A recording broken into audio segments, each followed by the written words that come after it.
இன்றைக்கி நம்ம கோதுமை தோசை ஊற்ற போகிறோம். அதுக்கு நான் ஒரு வெங்காயத்தை நல்லா பொடிசாக வெட்டிட்டு எண்ணெய் விட்டு வதக்கிக்கிறேன். அதை இந்த வதக்கி நம்ம அந்த கோதுமை தோசை சுடும் போது டேஸ்ட்டாக இருக்கும்.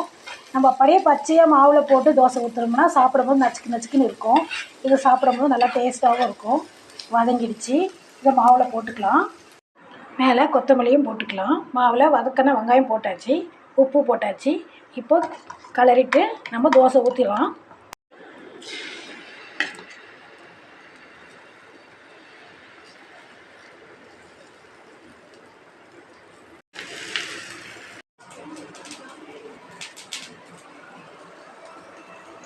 இதே கோதுமை தோசையில் மேலே ஒரு முட்டை அடித்து ஊற்றிட்டு கருவேப்பிலை பிடி வீட்டில் இருந்துச்சு, அதை நம்ம மேலே தூவிக்கலாம்.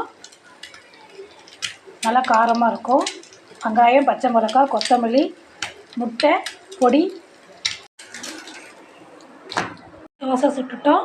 அது கூட வெங்காயம் வதக்கி கோதுமை தோசை ரெடி.